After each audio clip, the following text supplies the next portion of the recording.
Today we welcome Glynn Owens to the Pole Dance Directory podcast. Very exciting to have you on, Glynn. You're number 2 after Christy. I'm sorry, I had to do Christy first.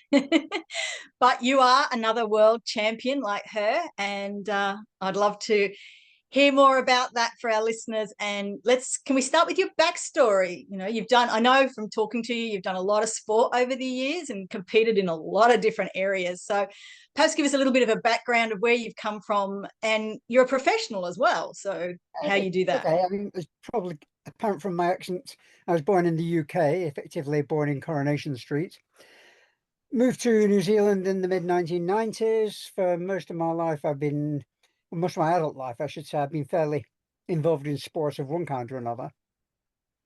Came into sport sort of accidentally, but then I would say 95% of things I do in life are accidental. Simply because I was training circus at the time, someone I was training with said, "Hey, come and have a look at pole dance, actually, sorry. Come and have a look at pole."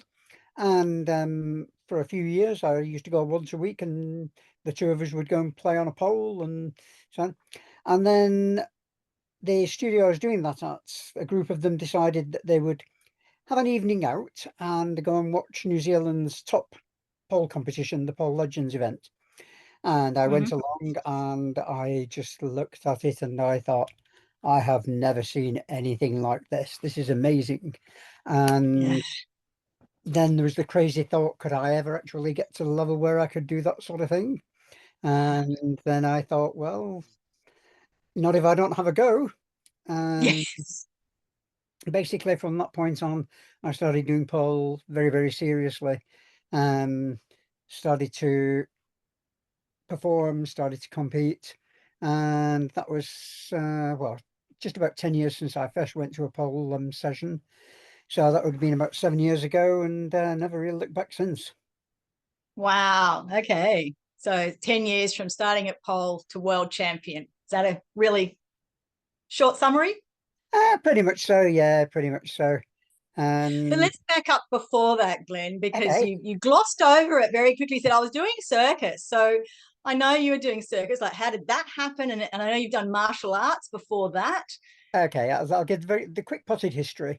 I had many years as a judo player, and that was the first time I ever went to a world championships. It was actually just over 50 years ago. So 50 as in 50 50, for everyone yeah. listening. My Yes. first world championship was the 1972 World Student Championships, where I was representing the UK. Excuse me, the UK. And I did that for a fair length of time, and then I gave up and did various other sports. I was a distance runner for a while. I had a wonderful, wonderful period when I specifically set out to do sports to which I was totally unsuited. And the reason for that was that I'd done so much serious competition that I realized that if you're not careful, you start competing seriously, you forget to have fun.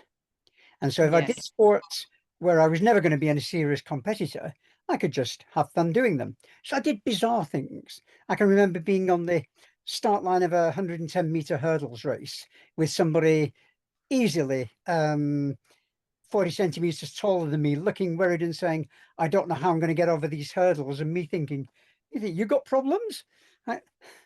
Because you're not terrifically tall, are you, Glenn? 165, yeah, so there's not a lot of me. And basically I did decathlon for a while, and decathletes are all 1 meter 95 and built of solid muscle. And then there was little me, and that was quite fun. And that was actually quite terrific because those events are Yeah. 2 days. And because I was no threat to anybody, everybody was so welcoming. People were really friendly. In the final event of the decathlon, the 1500, I would actually start beating some people, and every time I passed someone on the track, they would cheer for us. "Ah, go, Glenn!" It made up for things like the fact that I would be the one who dropped out of the high jump with 3 failures before anyone else had come in. Basically invented my own range of events. Most people did the shot put, I did the shot drop. That They would be did the long me. jump, I did the short jump. It worked quite well, really. And But you had fun. absolutely. And then for a while I was a climber. From climbing, I came into circus aerials, and Ah, the rest is history. And I'm Right. not sure what I'll be Yes. doing next. Because the story is not done yet. I know. I Hope know. not. Hope Yeah. not, though. It's getting a more and more painful story every year. Oh, yes. Yeah. So, talking about the pain, how and what do you train on a typical week for your pole work now? Okay, most of my training is on pole, and I'm fortunate enough to be teaching at a pretty much brand new studio, been open less than 2 years, which is a Mm. wonderfully luxurious place and includes in the perks for its instructors the fact that we have access to the studio at all times. So I will typically do between an hour and a half and 2 hours in the studio, in theory, 6 days a week, and the other day a rest day. But sometimes the rest day doesn't quite eventuate. But that's made up for by the fact there are sometimes things crop up where I can't. So, for example, in another part of my life, I'm an actor. This weekend I'll be on set pretty much all weekend, so that will keep me away from the studio. So that will be a lot of rest days to make up for any of the rest days I missed recently.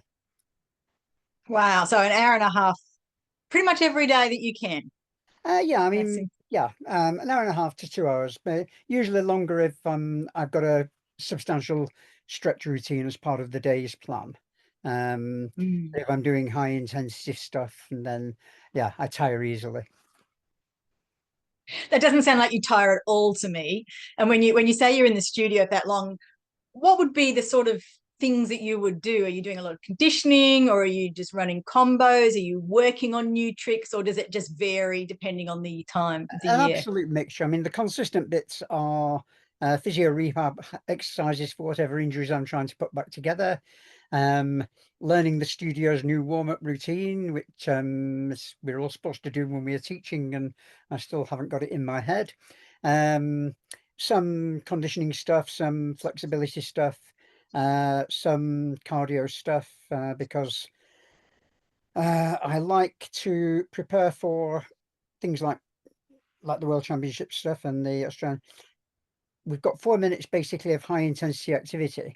For that, Yeah. I go back to my running days and I will try to build up to a comfortable um, duration of shuttle runs where I'm pushing in high intensity followed by short recovery by high intensity, short recovery. So they'll be pretty consistent. And then on top of Mm. that, there are the things where if you don't do them, they don't work anymore. If you don't consistently do them, I do a lot of Yeah. elbow work, so I will hook the elbow on the pole and do lots of things from there. If the skin on the inside of my elbow doesn't look like an elephant's, I'm going to have trouble, and it takes only a few weeks of not doing the elbow stuff for the skin to go all pretty baby's bottom level again. So I will almost always put some elbow work in, a lot of stuff on working on not so much new tricks, but things that I'm working to try to include, but which look too ghastly to present to any human being at the moment. Um, Yes, um, I have a color code on my training for that. It's called pink. I didn't die, but I don't think anyone knows what I did. yeah, yeah, very much that sort of thing. I generally work on the principle if it takes me X amount of time to learn to do a move, it will take me something like 100 times X to get to the point where I can feel that it looks good enough to show to other people. Um, Mm. and there's always that gradual transition when you're learning things from getting it right once every 10 attempts to getting it right in half the attempts, then getting it wrong one every 10 attempts, and then hopefully getting it wrong one every 100 attempts, and eventually with getting it to the point where it just feels as natural as walking. But there's still a lot of moves where that isn't the case. I'm not sure any of my pole moves feel as natural as walking, but one day maybe when I've been doing it as long as you. I'm a bit Uh, behind Maybe you you should on timeline. just watch and see how awkwardly I walk. Okay, let's not do that. Um, so you're doing a lot of pole. Do you teach on top of that, or do you encompass your teaching into that time as well? It depends. I have two regular slots each week at a studio in town, and I'll often stay in the studio after that, do other bits of work. I'll usually get there a bit before as well and do my own personal warm up and say conditioning type things. Yeah. And occasionally, like at the moment, I'm going to be acting as a human prop for a beautiful, wonderful pole doubles performer who's actually doing a solo act and needs another human being on the ground. So we are rehearsing usually for a little bit of time every week on that, just to make sure I don't let her down. Um, Other than that, the other studio I teach at is mostly cover work or short course or workshop type things. So, for example, I recently did a workshop specifically on shoulder mount and Superman, showing people I lots of different saw ways that. to get into them, lots of different ways to get out of them, lots of different things to do while you're in them. An hour and a half's workshop wasn't enough to do more than scratch the surface, but people came away now knowing how to do their shoulder mounts with only one hand and things like that. So yeah, all good stuff. Yes, Um, I saw your one-handed shoulder mount. I just went, I would be happy to be able to do a shoulder mount. I used to claim as evidence of my great teaching skills that I once had somebody ask how to do that and I showed them and they got it on their second attempt, which I think shows how great a teacher I am. But when I say it was Miss Philly who did that, somehow I don't get any credit anymore. Um, Oh, but you're but the you've got the first. credit of teaching Miss Philly something. I bet there's not many people who can say that. I'm not sure about that actually, because the more I learn, the more I realize that there's still so many things I don't know, and so many things that people who maybe they've only been doing pole a year or two may well be able to sort of teach me something new that I've not encountered before, or find a way around something that I've given up on because I just never got the hang of it. A couple of years ago, I had a wonderful instructor at one of the studios here just teach me a very, very nice exit from Jamila. And it delighted me. It was simple, straightforward. It looked more dramatic than it was. And Jamila had always been something of, well, yeah, you learn that when you first start, and what can you do with it? Not very much. Forget it. And now that incorporates into quite a few of my routines, just because it's such a nice little sort of get in one way, get out another way. I should say I have a horror of getting out of moves just by going back through the way I got in. I always like my combinations to be progressive. A leads to B, leads to C. Not always, of course. And basically, you do something like your fungi, then you're going to end up starting where you finished. All right. But in my case, starting about 2 meters further down the pole than starting 2 meters further up the pole than where I finished, but basically in roughly the same position. Yeah. But mostly I like things to make a progression from one thing to another rather than just coming back out the way I arrived. Yes, I'm the same. You want to sort of tell a story as you're going along, Absolutely. don't Yeah. you? Yeah. Yeah. Yeah, yeah. Yeah. Which segues us into competing at the World Championships and telling a story there. Now, for Ah, you, getting to the World Championships was not as simple as is for a lot of people because New Zealand doesn't have a federation in the pole sports world. yeah, but So that makes you had to come to Australia to compete as an open athlete. Oh, That's right? Fiona, I have to say, I am so, so glad I came over to Australia. If for no other reason, I was remarking on this in a meeting with Deb recently, that I have never in all my sporting career been made to feel so welcome as I was when I turned up at the Penrith Championships. Um, Everyone was so absolutely wonderful. I fell in love with everyone there. If people are watching this and they haven't done those championships, go along and do them. It is such a wonderful atmosphere. And for someone who was going along making his first attempts at pole sports and wondering, do I really want to do this? Do I not? Um, that reception and that degree of care that people had to make sure that everything was going as well as possible for me has just sort of got me convinced definitely pole sports is not something I'm walking away from while I can still do it. Excellent. So that gives me a perfect segue to say, are you coming in July to Penrith again? I am And are you indeed. looking at Sweden for Worlds? I'm looking at Sweden. I may have a slight surprise for you in July. Um, and this comes from the fact that, as you know, my great hero in the world of pole is Deb Roach, and she is now the treasurer for APSF.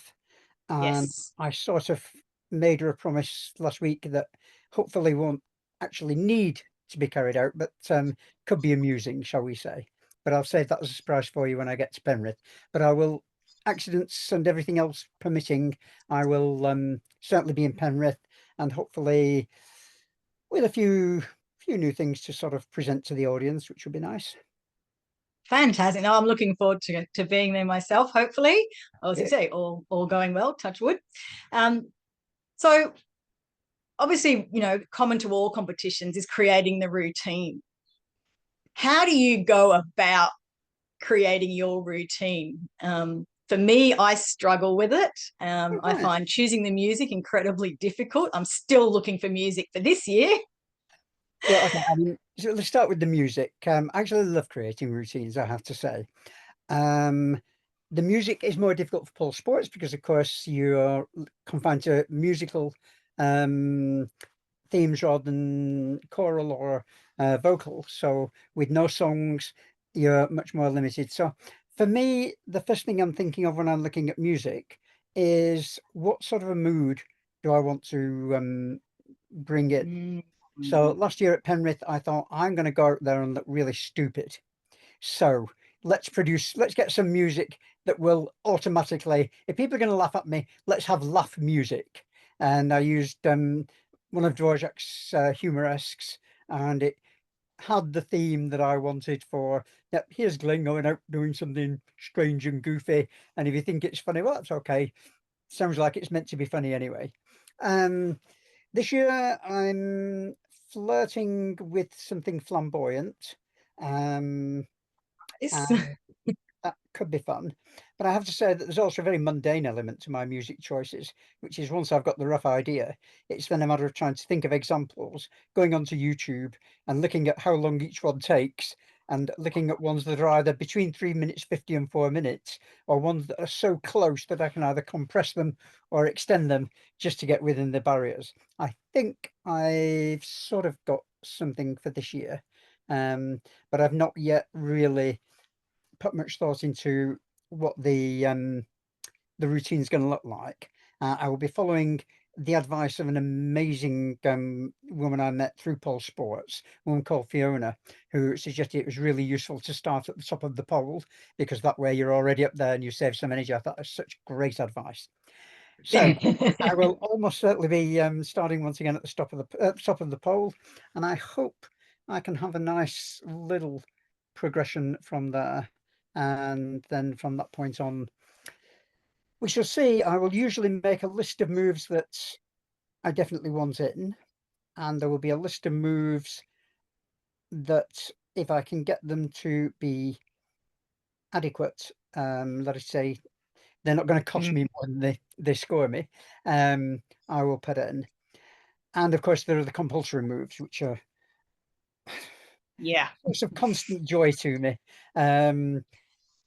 The flexibility moves are limited to just those moves over the minimum level of difficulty that I can at least make a recognizable attempt at. There is no way in any kind of universe that I'm ever going to score for a flexibility move in pole sports. So I'll just accept that, and that's fine. And it's actually quite fun because it means I can, in theory, do moves of quite high degree of difficulty because I'm not going to score for them Yes. anyway. And yeah, let's have a go. Let's put an inverted jade in there or something. It's all great fun. And then the deadlifts are not a major problem for me in terms of actually doing them. I may well stick this year. We're only required, as you know, one deadlift anyway. Yes. I Thank may well goodness. stick to the same iguana deadlift that I did last year, simply because Yeah. um, I am still bemused as to why that didn't score for me at the Worlds, because I keep looking at it and thinking I can't see anything wrong with it. And so I'm going to be getting it looked at and get the super experts to give an opinion. And as soon as I know what's wrong with it, hopefully I can learn to correct whatever Yeah. I thought didn't look right. If Yes. it's something I can't correct, so for example, I have a problem with my toe points, which basically my biomechanics is weird. My toes always look as though they're not very well pointed. Um, on the opposite side of the coin, I can do a full plie without lifting my heels off the ground, but that's not something you get scores for, I'm afraid. So if it's No. like that that's getting in my way, then I'll probably go for something that's more easy to deal with. The strength moves again shouldn't be too much of a difficulty. There's a good range of strength moves within my capacity. The Yes, you're quite strong, I think. not as strong as people tend to assume, actually, but I'm terribly, terribly lazy. And if there's a way of doing something that looks as though it requires strength but doesn't really require as much as it looks, then I'll probably have found the way of doing it. Um, the old judo maxim of maximum efficiency with minimum effort got drummed into me at an early age, and I'm now definitely so inclined. Um, Yes. spins, I would still probably, I've got a few spins that I like to do on a spinny pole. Yeah. It's What are some of still, your favorites? um, I actually like to do an elbow spin, but rather like my iguana deadlift. I'm puzzled as to why I didn't score with that. Um, so again, I'll be waiting till I get some feedback and consider that. But if that doesn't work, I can just put in a pencil spin or something like that that will at least go around. And at the end of the day, they'll be recognizable, conceivably good enough to score with. Um, and I can always Yes. put my elbow work into other parts for the rest of the Yeah. routine once I've got the compulsory sorted. So yeah, Yeah. having said Yes. that, Choosing moves is, sorry, go on. oh no, I was going to say, having said that, then it's a matter of just juggling the things around, seeing what will fit with what will make a nice transition. I'm going to need to put some floor work into the transition from static pole, where I will undoubtedly be starting, to spinning pole, where I will Mhm. definitely be finishing. Um, so something a little bit more imaginative than just getting off, scratching my head and walking there or whatever. Um, I'm not a great fan of floor work on the principle that I came into pole to do pole, not floor, but that's okay. Yeah. It's good It's to have also a the, chance to catch your breath, isn't it, though? I mean, oh, we're that's allowed up right. to And it's 40 good to, seconds, so you can kind yeah, of just good to have the discipline too. And I've got some possibilities which I think might make it actually even look quite reasonable. And I've got cool new costume for this year. oh, She's good. cool Yeah. new costume. Um, so yeah, and then it's a matter of putting things together. And in terms of preparing, what I do is usually deal with the individual combinations. So for example, if I am doing as I tend to do, a cast into a starfish and then a jump off, then that will be dealt with as one unit. Yes. And I will first, get the jump off from the starfish, then I'll just get back to getting into the starfish from the casts, then I'll just get the casts so that they move nicely and so on. So it's a bit like Mm.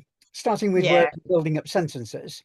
And then as you Yes. build up the sentences, you put sentences together to make the paragraph. And hopefully by the end of it, you've got something like a story. And if the story doesn't Yeah. make sense, you change some of the words or some of the sentences.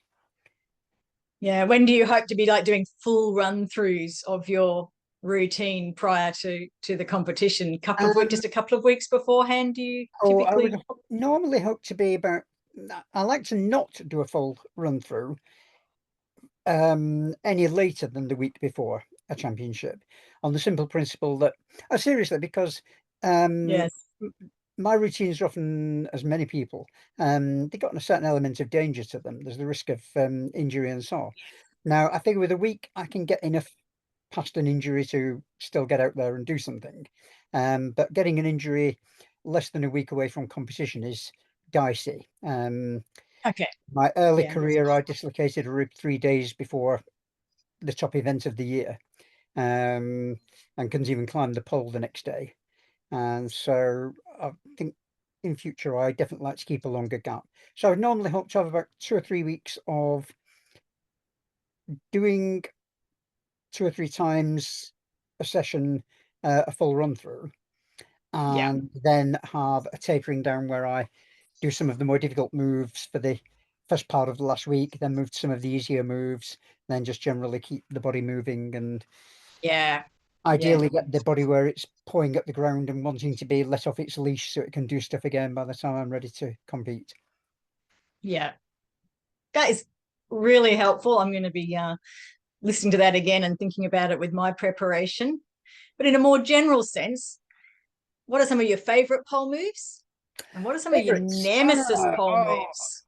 it's the one that just consists of being fast asleep at the bottom of the pole. That would probably be my favorite. Um, Yeah, I need to invent some of these, the beer drinking move and things like this. But of the ones that are already out there, they're shoulder mount and Superman are basically standards for me. Um, they're things that I know I can do some interesting stuff with. Um, I can get into them in interesting ways. I can do interesting things when I'm in them. I can get out of them interesting ways. Um, so they are probably, in a sense, favorites in the sense that it would be a strange routine that didn't include them for me. Elbow moves an awful lot. I got picked up thankfully in time before the Worlds last year when I'd strung 3 elbow spins together. Um, and the lovely Sarah May Monaghan pointed out that only 2 of them would count because my body position didn't change between the first 2. But clever little Glynn then just decided to swap the order around, which was a bit scary at first, so that we had the change of position and then going back to the original one. And little bits of advice like that make a huge difference to me. So elbow Oh, they spin, do. get in there. Um, and then there's the more dramatic things, the starfishes, the fonges, things like this that the flips. On my knees at the moment are not very happy with flips, so they may be limited depending on how the rehab goes. Um, Yeah.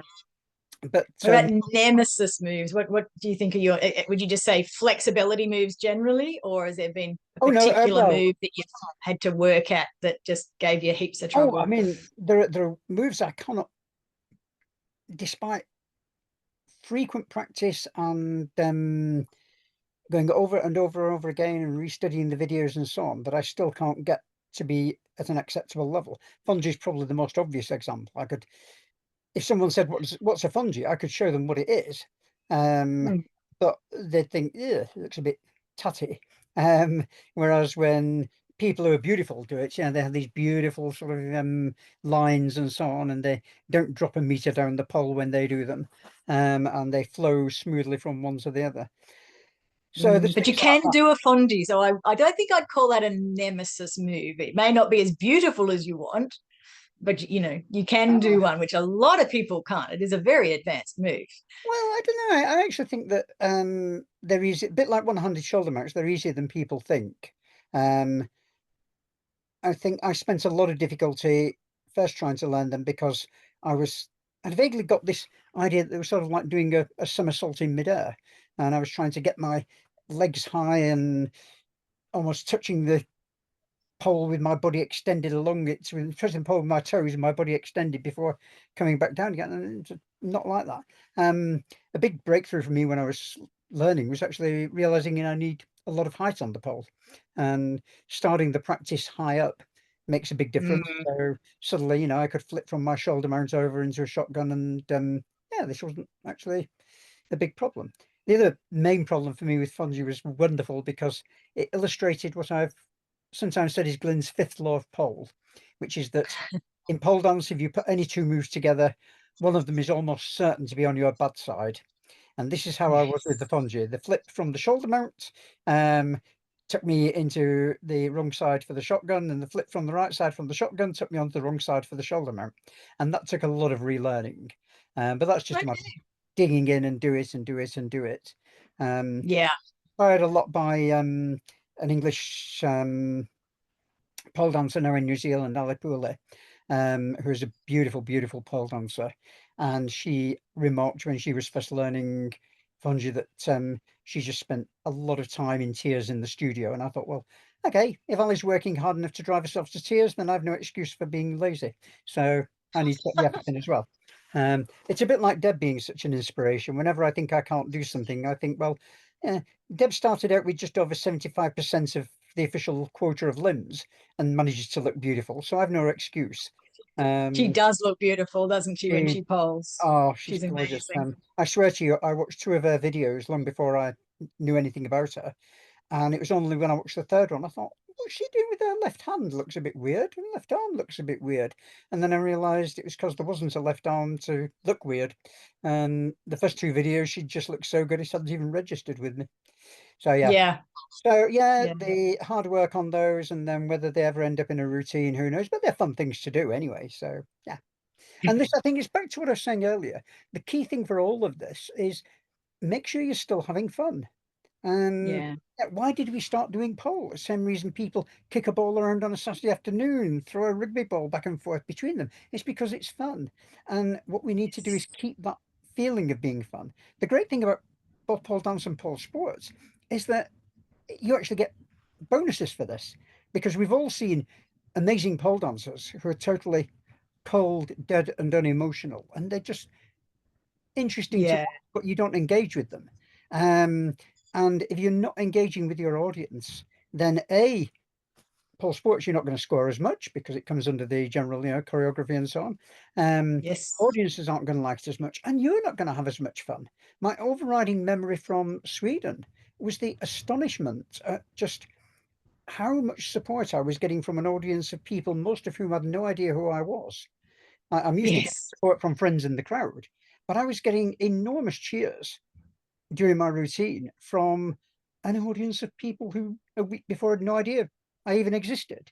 And that was Yeah. just such a boost, absolute boost. I got to the end without even feeling I'd done any work at all. Yeah. It So, was an amazing feeling at Worlds, wasn't it? yeah, I've been really absolutely. amazed at how inclusive and friendly and welcome and helpful Yeah, backstage as well yeah. when there's like Yeah. costume problems. They And do people yeah, just come and help. It's I've not found it anywhere else in my life either. A lot of people see pole sports as very dry, but as you've said, you need to have some enjoyment and some engagement with the audience, and then it can become really lovely. But the absolutely. audience and the people themselves were just overwhelmingly amazing. Yeah, yeah, absolutely. And I'm still in touch with some of the people I met there, and there are other people I met there that I'm not in touch with because we have no language in common. Um, I particularly remember Awkward. the final day of the championships. I was looking at one of the stalls for one of the vendors, and there was a tap on my shoulder, and I turned around and there was two young Kurdistan girls there who were just wanting to give me a little badge each. And I spoke no Kurdish or Russian or whatever they could speak, and they spoke no English or French or German or whatever I could haltingly get by in. But we managed to make ourselves understood, and yep, they're going to be seared in my memory forever. Yeah. It's just such a friendly, welcoming place to be. Everyone's so Yeah. supportive, absolutely terrific. Yeah, no, I'd agree with that completely. Encourage anybody thinking about doing pole sports to, have a go at your local And federation. that may, with luck, be one of the surprises I've got planned for Penrith, is that I'm hoping I might have doubled the size of the New Zealand entry this year, because I do have a colleague who is interested, but she's a registrar at one of the local hospitals. A lot will depend on work shifts and so on. If she can get Yeah, there, she's definitely showing lots of interest. So yeah, that would be good. that's A New so you're Zealand being an team of two. influence for change. Yay. Yeah. Yay. Mm. Well, it's been awesome chatting to you. I'm going to ask you any last tips for training as an older athlete, because we haven't actually touched on exactly how old you are, and we Yay. probably should, just to make it crystal clear that nobody else out there has any excuses when it comes to doing pole. Well, I might accept it from Greta Pontarelli, but apart because she's pretty much the same age as I am. Must admit, it was rather nice to come back from Kielce and know that if nothing else, I was the oldest person ever to compete at a World Pole Sports event, Wow. because I was 73 then. Um, and yeah, one of the reasons that I don't want to miss these things, I mean, you say, well, why do I do it? And the simple answer is, well, I've got the chance to do it. And if I don't do it, I may not get that chance again. At my age, anything could go wrong. So any year could be my last year that I'm in a position to do it. And I don't want to miss it by not taking that opportunity. So yeah, it's going to be interesting this year because, of course, I compete in the over 60 category.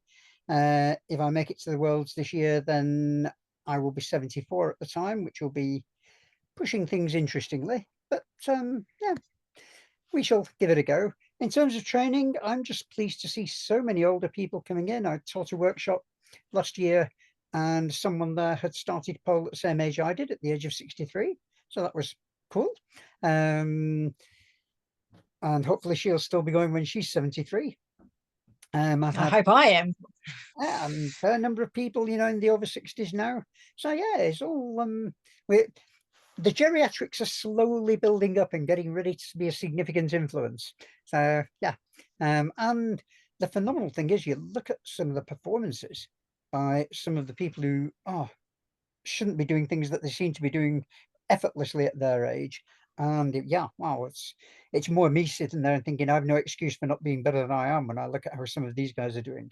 So yeah, um, we all have much to be inspired by from the people around us.